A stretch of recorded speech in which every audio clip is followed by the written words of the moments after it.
Bueno, buenos días, mi nombre es Wilson Galvis y digamos que para iniciar estas sesiones de charlas de pediatría habíamos planteado revisar los tumores de la región pineal. Digamos que me adelanto un poco, la idea es hacer una revisión tanto de los tumores que están en la región pineal como los tumores propios del parénquima pineal. Es un tema un poquito extenso, entonces la idea es dividirlo en dos. Hoy vamos a centrarnos un poquito más que todo en tumores de la región pineal, hablando un poquito más de los tumores pues, de estirpe germinal. Y la idea es para la próxima charla terminar de complementar con algunos tumores más de esta región y hacer una charla sobre los abordajes a la región pineal.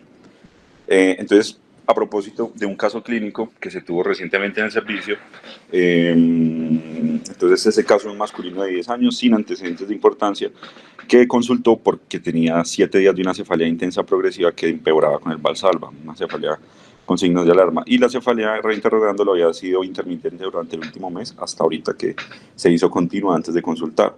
Al examen físico, un paciente ingresa con un Glasgow de 15, con una paresia del sexto par craneano izquierdo, una parálisis de la mirada ascendente, con un síndrome de Parinot, y no tenía compromiso de otros pares y no tenía déficit motor de las extremidades. Estos son los estudios de imagen con los que ingresó.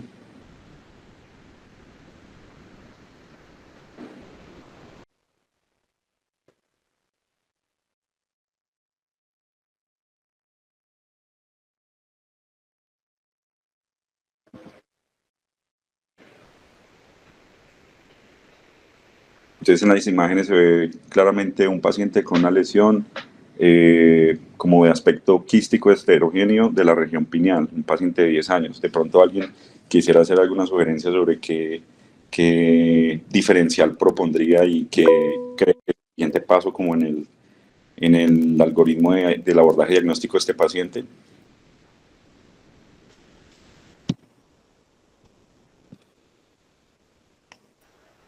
No, bueno. Hola, ¿qué Aló. tal? Hola. ¿Qué más? Bueno, no, entonces aquí lo que estamos viendo es un tumor en la línea media, encima del mesencéfalo sobre la región pineal, que está haciendo un efecto de masa. No alcanza, yo creo que no alcanza pues como a generar una obstrucción completa, pero sí alcanza a desplazar el acueducto. Entonces generaría pues cierta susceptibilidad de una hidrocefalia obstructiva. Eh, los diferenciales de pronto para esta ubicación sería un carcinoma pineal, un meningioma, un teratoma.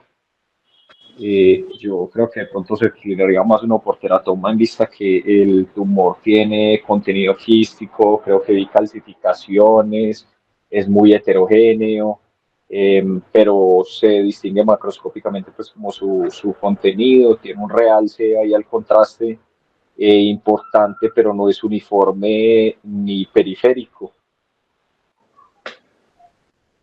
Listo, listo, Miguel, muchas gracias. Y sí, de acuerdo.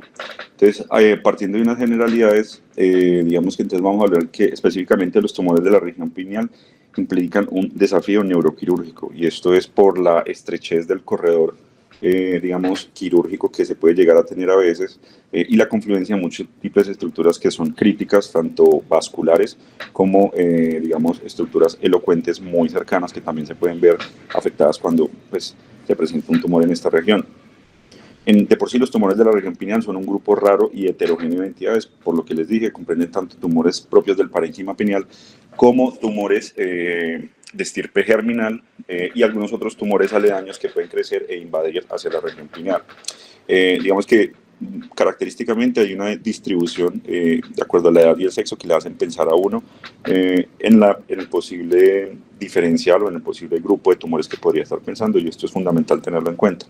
El diagnóstico aquí no depende exclusivamente de la imagen, y el diagnóstico, digamos, no es una generalización de que todos son quirúrgicos. Eso pues, ya lo hemos hablado y lo vamos a recordar aquí en la charla. Y el tratamiento claramente va a estar dirigido a la histología, tanto si se requiere una resección quirúrgica completa como si no. Entonces, recordar que la región pineal y la glándula pineal propiamente es la fuente primaria de melatonina en el cuerpo, ¿cierto? Y su función tiene que ver con la regulación del ciclo circadiano. Digamos que su localización es muy crítica, puesto que está justamente en el límite entre el diencéfalo y el mesencéfalo, y se ha escrito como que es un órgano circunventricular, es decir, un órgano que no tiene barrera hematoencefálica, está muy bien irrigado, y por lo tanto es un órgano, como es altamente vascularizado, tiene mucho riesgo de sangrado también, además de las estructuras vasculares que hay ahí al lado. Digamos que ya hablando propiamente de lo que van a ser los tumores de células germinales, que son los que vamos a revisar hoy en parte, hay dos teorías sobre cómo estas células germinales terminan aquí en la región pineal. Uno es que haya una migración aberrante durante la migración de células en la etapa, digamos, como del desarrollo y de la migración de todas esas células como pluripotenciales, y que estas células se alojan de manera aberrante o cambian su camino en la migración hacia la región pineal y otras estructuras de la línea media, que es lo que se propone como la teoría de por qué algunos de estos tumores, por ejemplo, tumores dependientes o descendientes del saco vitelino, terminan en la línea media. O lo otro es la transformación de unas células potenciales embrionarias que están ahí, pero se transforman de manera aberrante y terminan generando este tipo de tumores. Esas son las dos teorías que se manejaban, digamos, casi que hasta el día de hoy. Sin embargo, hace no mucho hubo una propuesta de unos autores que encontraron, mediante pues, secuenciación de algunos genes que tienen en común células propiamente de la región pineal y células propiamente germinales, ellos se dieron cuenta que de hecho podríamos estar hablando de que en la región pineal sí pueden haber células de estirpe germinal como parte normal de la población celular ahí. Es decir, probablemente se propondría una tercera teoría, por decirlo así, de que los tumores de estirpe germinal de la región pineal son tumores pues, que se generan a partir de ahí, no a partir de ninguna migración anormal o de digamos, una diferenciación aberrante de unas células pluripotenciales. Y porque se ha encontrado mediante algunas técnicas avanzadas como que pueden haber células de estirpe germinal mediante inmunohistoquímica. Entonces recordemos la epidemiología, prácticamente todos los tumores que pueden corresponder, digamos que pueden haber en una región pineal, casi la gran mayoría de ellos van a corresponder a tumores de estirpe germinal. Entonces recordemos que en promedio se presentan sobre los 11 años, claramente va a haber una predominancia en los niños, casi de una relación de 4-1 en alguna literatura que uno pueda consultar. En Estados Unidos la incidencia está escrita en 0.1 por cada 100.000, pero digamos que uno puede encontrar que la población asiática está mucho más afectada. Sin embargo, hay unos estudios epidemiológicos que han dicho que probablemente acá, pues en Occidente, digamos que la incidencia puede ser relativamente parecida, solamente que no, digamos que puede llegar a haber un subregistro. Sin embargo, históricamente sí se ha dicho que la población asiática es más afectada. Y puede haber un porcentaje importante de pacientes que van a tener una enfermedad multifocal al momento del diagnóstico.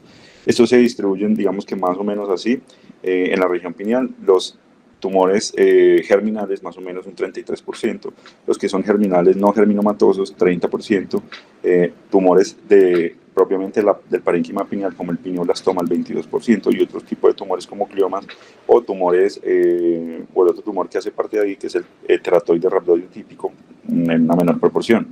Y claramente va a haber una predilección de algunos de estos tumores de acuerdo a la edad.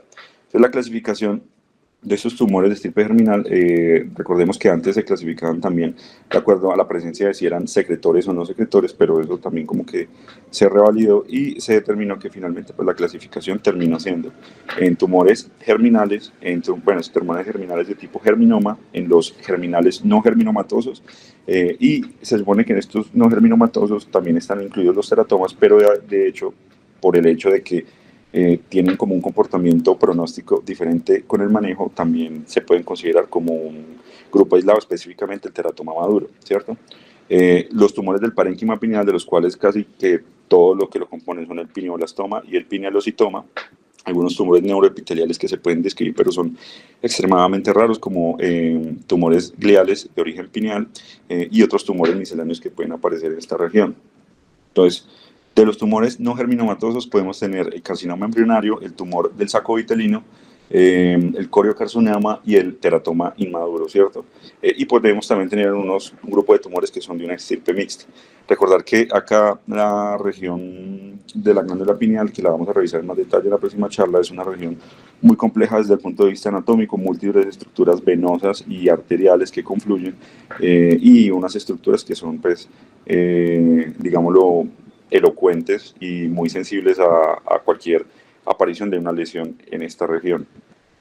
Entonces, las manifestaciones clínicas de los tumores que aparecen en la región pineal van a ser pues, prácticamente todos los que tienen que ver con el efecto de masa que se va a producir acá. Entre ellos, pues, prácticamente los podemos dividir en tres grupos grandes: síntomas ocasionados por hipertensión intracraniana, síntomas ocasionados por la compresión de esas estructuras de ahí y síntomas relacionados con la disfunción endocrina. En los niños, digamos que lo que se van a presentar es con síntomas de cefalea e irritabilidad, cuando ya empiezan a aparecer los signos de hipertensión intracraniana, síntomas pues náuseas, emesis, cambios en el estado de conciencia, y paulatinamente va a ir apareciendo el compromiso visual. Cuando hablamos ya de los síntomas propios de la compresión del mesencéfalo y de las estructuras aledañas, vamos a tener ya signos muy clásicos como el signo de Parinot, ¿cierto?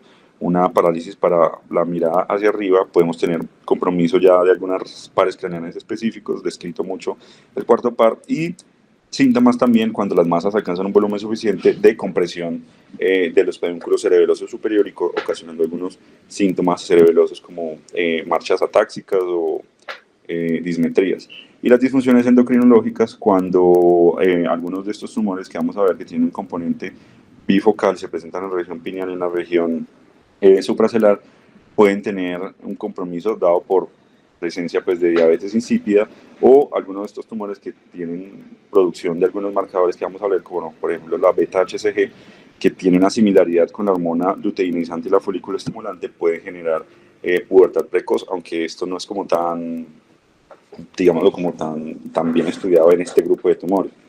Las manifestaciones clínicas, pues podemos ver que son mucho más amplias, prácticamente en todo lo que vamos a encontrar son los mismos síntomas visuales, cefalea y síntomas de hipertensión intracraniana, pero digamos que la gama de síntomas que pueden aparecer puede llegar a ser mucho más amplia. Entonces, prácticamente cuando nosotros encontramos a estos pacientes, muchas veces la primera imagen con la que nos vamos a encontrar es una tomografía, y seguido de esto el paciente pues le van a solicitar una resonancia.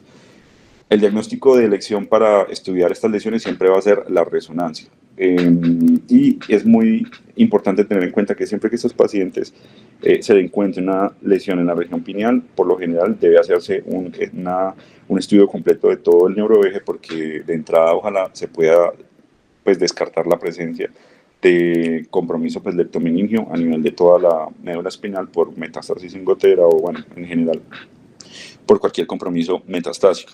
Y tener en cuenta siempre que en caso de que no se cuente con esto, la temporalidad del estudio con respecto a una cirugía que se vaya a hacer, para evitar también, digamos, falsos positivos con respecto a la sospecha de compromiso metastásico. Y también porque muchos de estos pacientes pueden llegar a requerir una punción lumbar, entonces también tener en cuenta que la punción lumbar se debe realizar antes de la resonancia. Prácticamente los estudios de resonancia que se utilizan son como un protocolo estándar,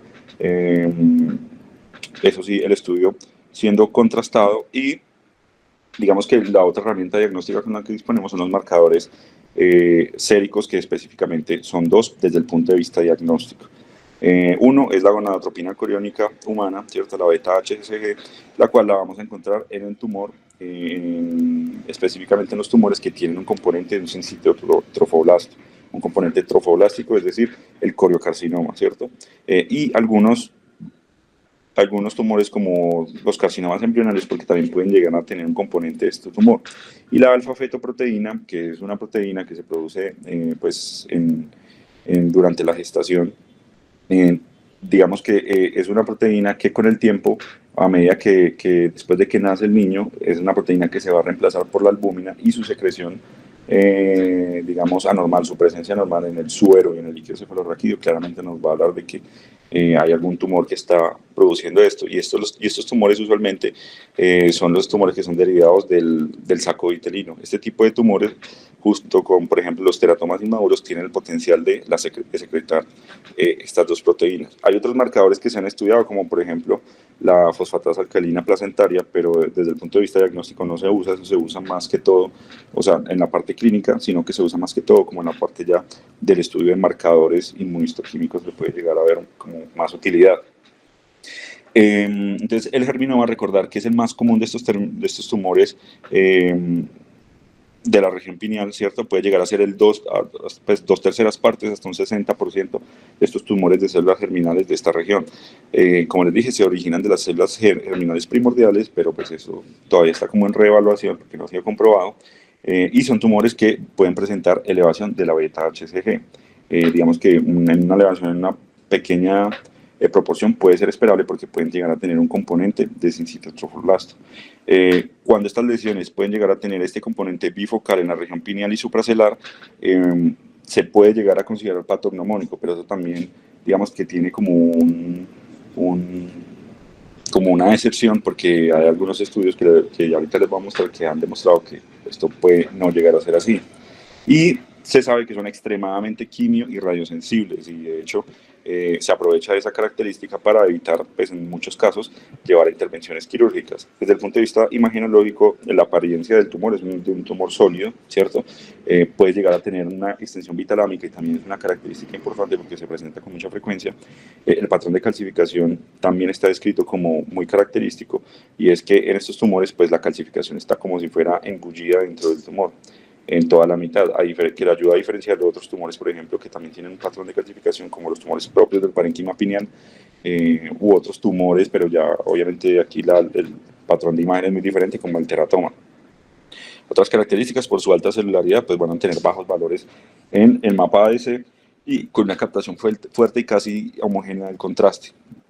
Estas son algunas imágenes. Muchas veces cuando el primer estudio en un paciente de estos va a terminar siendo con una tomografía, entonces aquí podemos ver un tumor con un patrón de calcificación, con una hiperdensidad en la tomografía que le hace a uno pensar pues, de que tiene una alta celularidad, y cuando hacemos la resonancia pues vamos a complementar el estudio y podemos ver, por ejemplo, otro tipo de alteraciones, y cuando encontramos esa bifocalidad casi que se habla de que es un hallazgo patognomónico en un paciente de determinada edad, que en este caso son de entre 8 a 10 años, y con una clínica también muy sugestiva, que es específicamente en este caso pacientes con diabetes insípida. Cuando hablamos del teratoma, digamos que es el único tumor considerado benigno. Es mucho más frecuente en prepúberes y adolescentes, y en este caso pues los marcadores con los que nos vamos a hacer como el enfoque diagnóstico, ambos van a ser negativos. Son tumores que van a tener un componente de las 3 capas, digamos, germinales, entonces es común encontrar elementos pues del mesodermo, del endodermo o del ectodermo, y el teratoma maduro es el tipo más común de este teratoma. El inmaduro ya casi que entra en la clasificación de los germinales no germinomatosos, porque puede llegar a tener otro componente tumoral dentro de sí. Digamos que desde el punto de vista histológico, a veces la biopsia puede llegar, o no llega a encontrar en la literatura que la biopsia puede llegar a tener cierto factor o generar cierta limitación diagnóstica, porque como se toma es una proporción del tumor, y a veces los teratomas pues son tumores que pueden albergar dentro de sí otra estirpe de tumor también no germinomatoso, y literalmente pues el tratamiento cambia radicalmente nada más con este hallazgo. Entonces siempre es como en cuenta tener eso, y de hecho eso va a ser parte como del algoritmo de tratamiento de estos pacientes que les voy a mencionar ahorita. Son tumores quimio y radioresistentes, por lo tanto pues el manejo va a ser casi siempre manejo quirúrgico, que va a ser el tratamiento, y como les dije, si el componente llega a ser mixto, el tratamiento es agresivo porque ya va a ser, pues digamos, va a requerir quimio y radioterapia. Algunas imágenes sugestivas digamos, de teratoma, como nos mencionó ahorita Miguel, va a ser, por ejemplo, el hallazgo en la tomografía de imagen de densidad de grasa con calcificaciones en la región pineal, muy característico de los teratomas, precisamente por ese componente que pueden tener de todas las capas germinales. Y en la resonancia vamos a ver pues, hallazgos muy parecidos con la hiperintensidad de la grasa en un T1 sin contraste y imágenes sugestivas de calcificación en este punto. Todos estos hallazgos pues, ya son muy sugestivos de teratoma, ¿cierto? Y del otro grupo, que son los tumores germinales pero no germinomatosos, que les había mencionado, que tenemos los tumores derivados del saco uterino, el coriocarcinoma, el carcinoma embrionario, y el tumor mixto, que tiene pues varios de estos componentes. Entonces, recordar que algunas cosas muy puntuales de cada uno es que el tumor del saco uterino es muy común, es poco común, pero es muy maligno. Y 50% de estos tumores se van a encontrar en la región pineal. Del coriocarcinoma, digamos que tiene un componente de trofoblasto, que es lo que le va a dar esa característica que pueda generar la secreción de la beta-HCG. Por lo general, la edad en que más se presenta es a los 8 años, y el 75% de estos pueden estar ubicados en la región pineal. El carcinoma embrionario también es un tumor muy agresivo, raro, compone más o menos el 10% de estos tumores germinales, y puede tener, digamos que puede presentar en cierta proporción ambos marcadores. Y el tumor mixto de células germinales frecuentemente corresponde a la combinación o a los que son los teratomas combinado con un tumor del seno endodérmico o el tumor de saco uterino y germinoma, y es aquí en este punto pues donde también hay que tener la consideración al momento del tratamiento.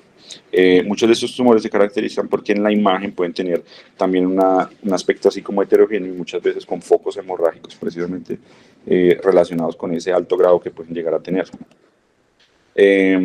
Por lo general se dice que al momento del diagnóstico se hallan más grandes que los germinomas, porque también pueden tener mucho ese componente mixto, y tienen una captación ahí como un poquito diferente al medio de contraste con respecto, por ejemplo, a los otros tumores. Otro tumor, por ejemplo, acá, el tumor teratoide rhabdoide atípico, que también se puede presentar en esta población, es un tumor de alto grado, grado 4 de la OMS, un tumor que requiere una confirmación molecular para su diagnóstico. Es un tumor que plantean también el diagnóstico diferencial, por ejemplo, con un teratoma, pero al momento del diagnóstico tiene una alta tasa pues, de diseminación cuando se hace, y el pronóstico realmente es muy malo, hablando de sobrevida pues, de meses, probablemente 6 meses cuando se hace el diagnóstico o incluso menos. Es un tumor que por sus características también plantea pues considerar si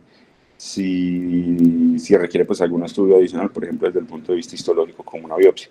Entonces, digamos que nada más con estos tumores que tienen características muy similares podemos ya decir como cuál es la estrategia del abordaje diagnóstico. Entonces, prácticamente el abordaje diagnóstico va a depender del estado en el que el estado clínico con respecto a la presencia o no de síntomas de hipertensión intracraneal cuando llegue el paciente.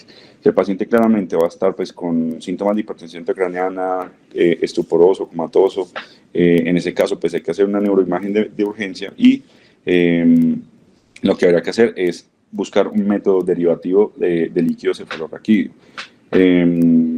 Digamos que aquí es fundamental saber que siempre que estos pacientes van a ser llevados, casi todos los pacientes con cualquier tumor de la región pineal necesitan un estudio de líquido cefalorraquídeo para medir esos marcadores en líquido, y también requieren el estudio en sangre, porque yo tome estudios en líquido no debería ser pues excepción para tomar los estudios en sangre, porque de hecho se ha visto que los valores entre ambos pueden variar un poco, siendo incluso negativos en sangre pero positivos en el líquido, o incluso siendo más altos en sangre que con un valor, digamos, superior al del líquido cefalorraquídeo me puede posicionar al paciente en una clasificación de alto riesgo.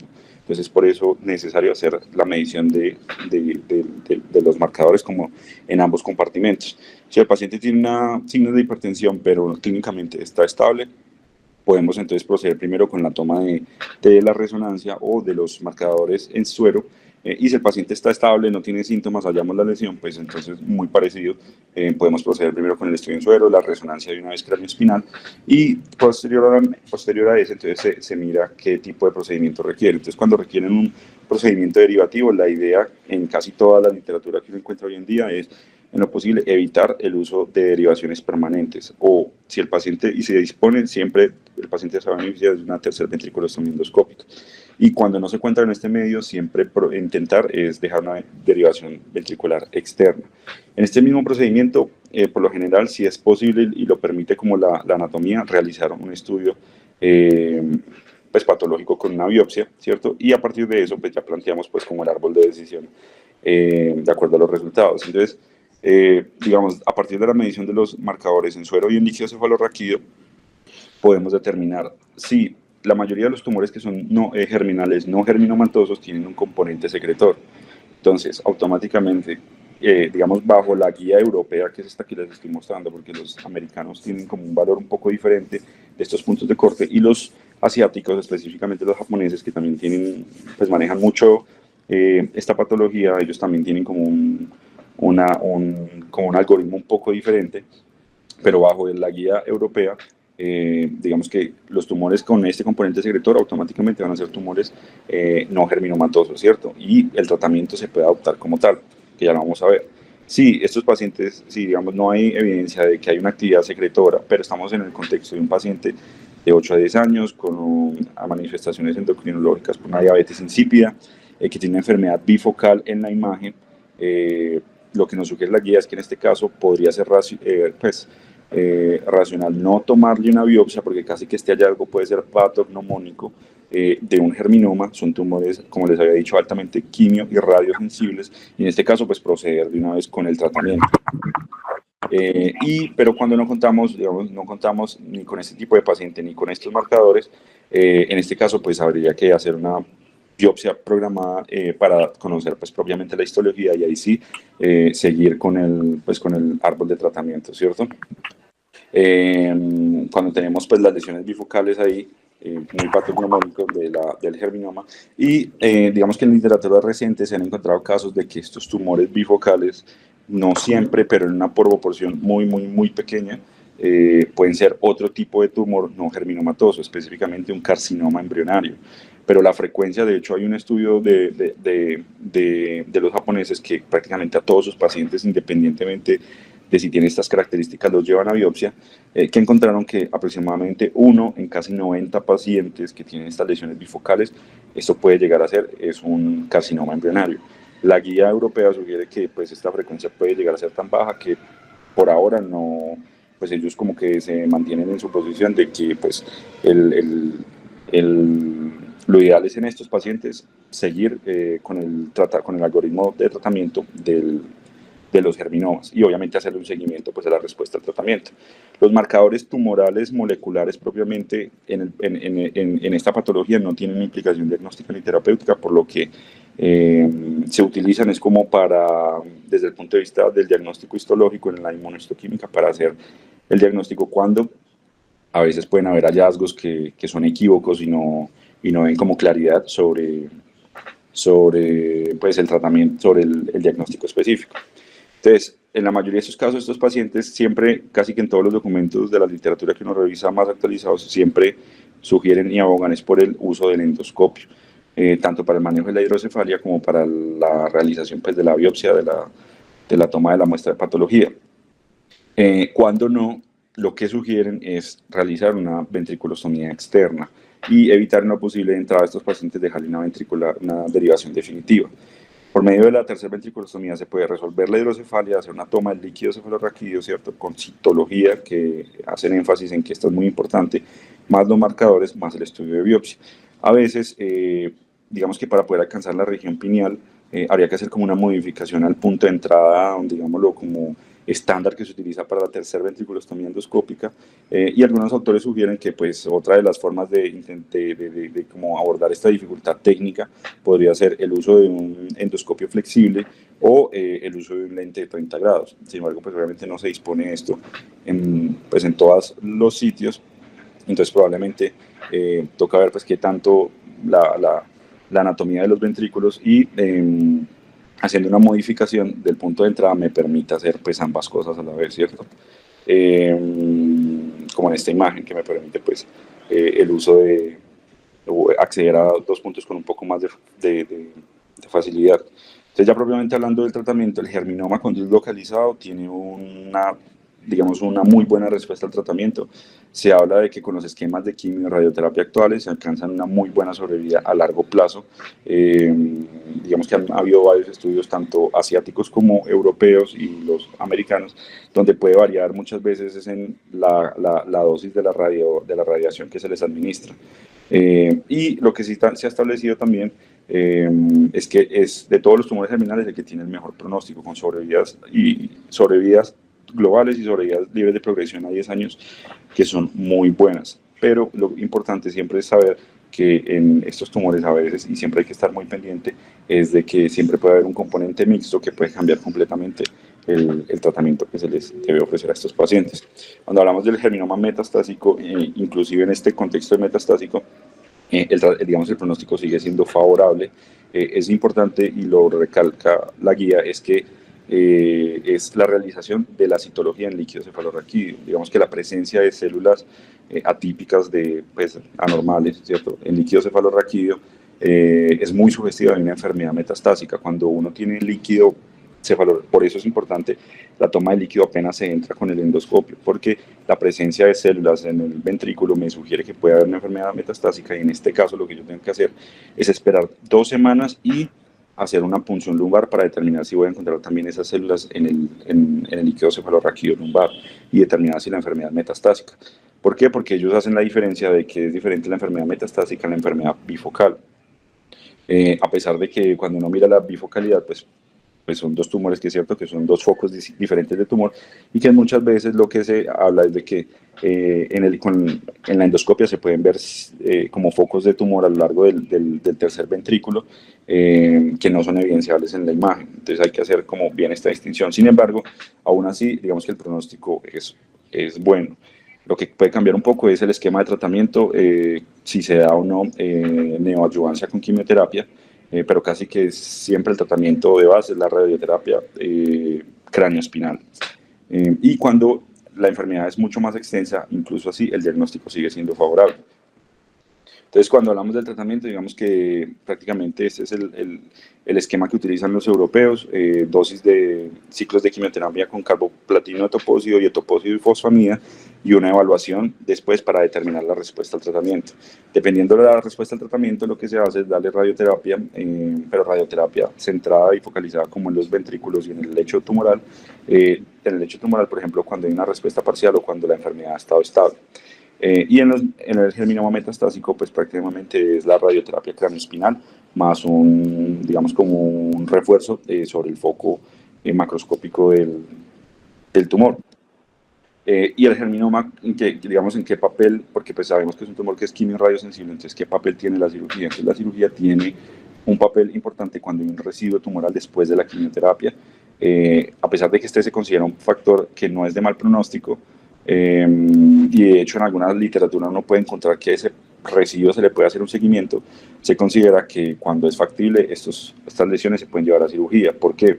Porque recordemos que igual los germinomas pueden tener un componente mixto que literalmente puede cambiar todo el tratamiento que se les debe hacer a estos pacientes. Y en el caso de que haya una enfermedad residual mayor a 2 centímetros, que se considera pues un residuo voluminoso, sopesando siempre el riesgo-beneficio. Cuando se habla de recaída, digamos que son casos muy raros, pero prácticamente son pacientes que requieren nuevamente restadificación, todo el estudio del neuroeje con imágenes, marcadores nuevamente como si volviéramos a empezar todo y volver a considerar cuando es necesario llevarlos a cirugía. En estos casos, pues los esquemas de manejo sistémico que se les dan son quimioterapias más altas y trasplantes de progenitores hematopoyéticos. Todavía está como en debate si requieren o no reirradiación. Digamos que aquí en estos, bueno, ya cuando hablamos de los tumores no germinomatosos, también se habla de que hay unos pacientes que son de alto riesgo y de riesgo, digámoslo, como estándar, bajo los protocolos de la guía europea. Entonces también de acuerdo a eso pues se les ofrece el tratamiento inicial.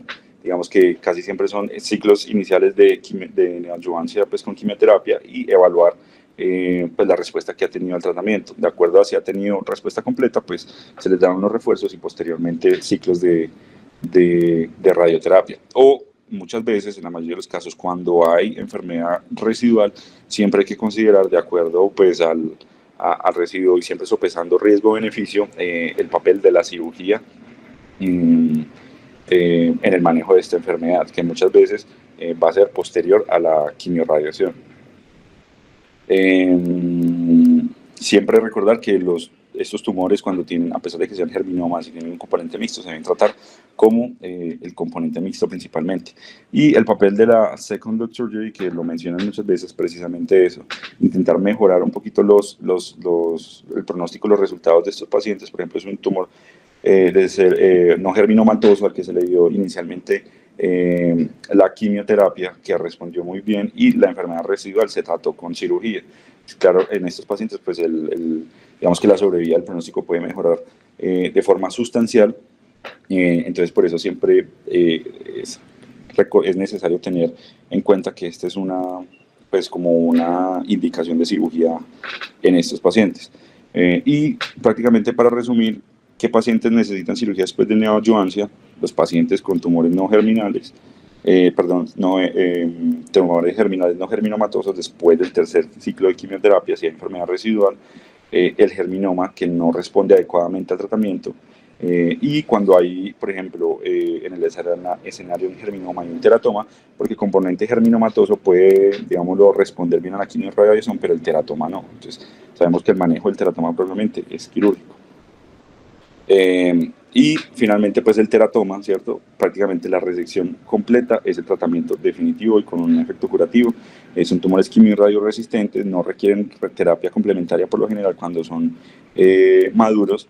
Y recordar que en el caso de un tumor que no responda bien a la quimiorradiación y que por el contrario en los controles de imagen esté creciendo, hay que considerarle lo que llaman el síndrome del teratoma creciente, que es decir, ese componente de teratoma está creciendo en el contexto de que también los marcadores séricos pues disminuyeron o se negativizaron, que también tienen esa utilidad en el seguimiento de la enfermedad. Cuando hablamos de teratoma inmaduro, el pronóstico puede ser, digamos, malo, inferior, mucho más inferior al del teratoma maduro. Y si tiene un componente mixto, también puede cambiar ese pronóstico. Eso es lo que tenía para hablarles hoy. La idea es que en la próxima charla, pues, complementar un poco con algunos tumores de pronto que hagan falta, porque igual se va a hacer una revisión también de otros tumores de la región pineal acá en el servicio, y la idea es en la otra charla hacer la revisión propiamente de los abordajes a la región pineal.